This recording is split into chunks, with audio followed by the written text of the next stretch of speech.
Bana, mambo vipi watu wangu? Ni Ndoi Travis ikiwa Machakos Zanzibar. Na siku ya leo nakukaribisha katika mahojiano ya leo. Karibu katika show yetu ya leo. Na leo niko na show moja amazing sana ambayo ni show ambayo ni mazungumzo ambayo mara mingi huwa hayazungumzwi.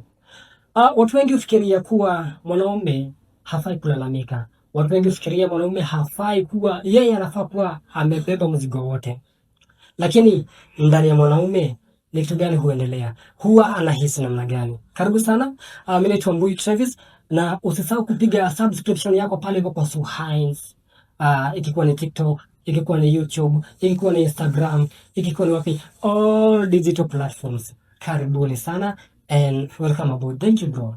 Asante sana. Habari ya leo? Habari nzuri sana. Uko mzima? Nashukuru. Utokako? Nilipotoka iko sawa. Japokuwa unajua wanaume tunajikaza. Wanaume tunajikaza. Kwanza hasa naweza sema mambo iko sawa, kumbe iko sawa. Hasa wakati huu wa baridi nasikia wanaume wanasema kuoga, maybe waogee bio sasa.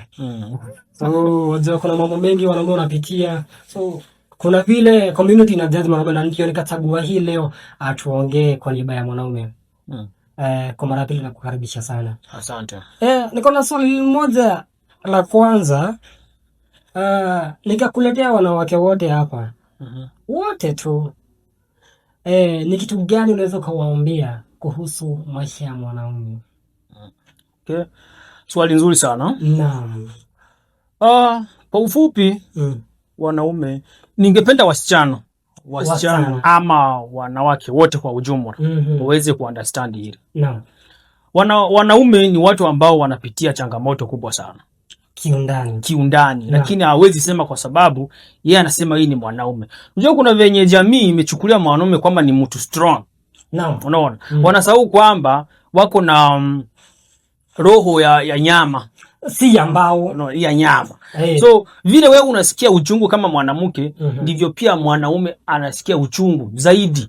Kwa sababu gani? Naam. Mwanaume amebeba majukumu. Kwanza si majukumu pekee, amebeba majukumu mazito. Unanipata? Naam. Yani ana nafasi ya kubeba jukumu yake kama yeye mwenyewe.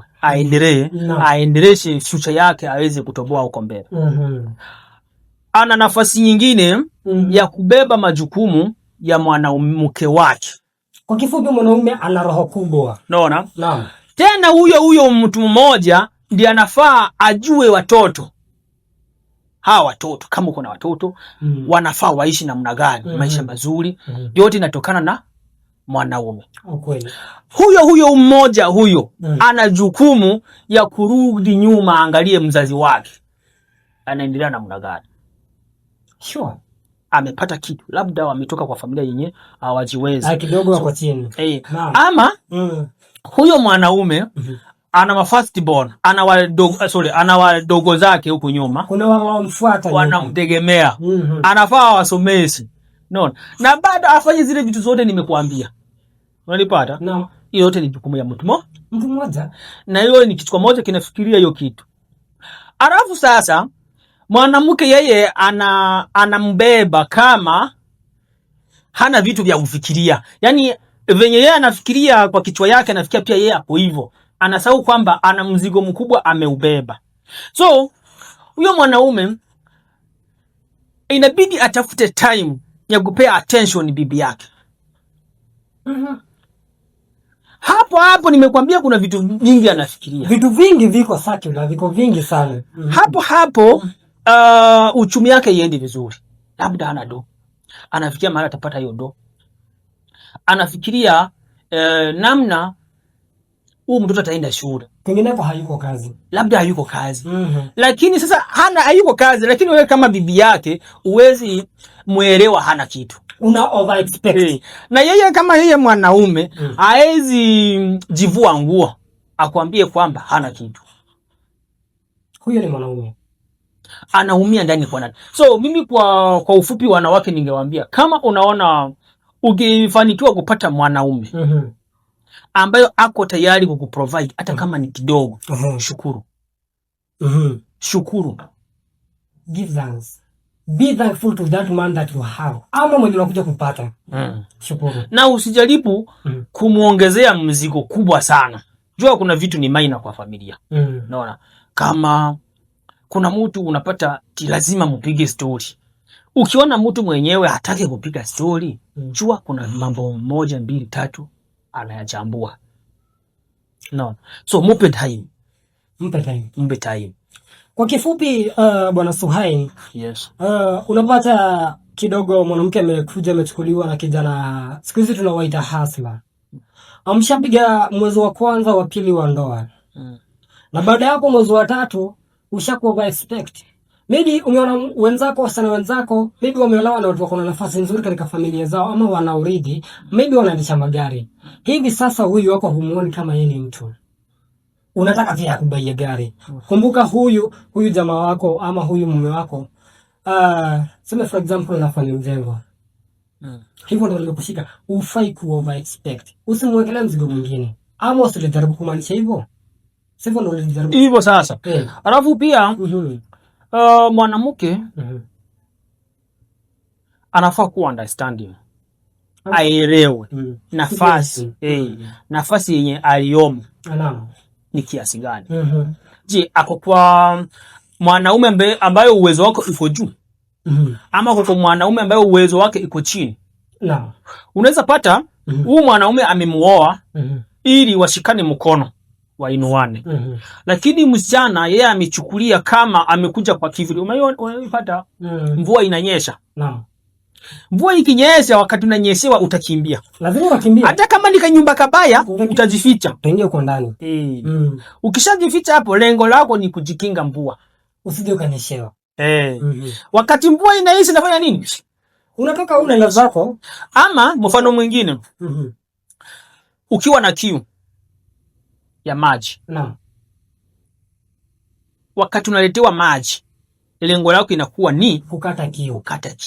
Ikikisha katika, hauna haja na kikombe tena. Hauna haja na maji na kikombe. So kuna wanadada wako hivyo. Wako kwa mwanaume kwa reason, kwa kitu fulani. Kwa reason. Wakishapata kitu fulani, huyu mwanaume hana value tena. Wala kile kitu kikiisha yeye anatoka. So unasahau kuelewa kwamba wewe mwenyewe unaweza muongezea mkono wa 3. Kama huyu jamaa alikuwa anatafuta 500 na wewe ulete 200, sio ni sosa? Inakuwa ni sosa. Umempunguzia stress. Virahisi sana. So wanadada muangalie sana wanaume wenu ambao wamewaoa, uone uwezo wake iko namna gani. Angalia mahali unaweza changia kitu.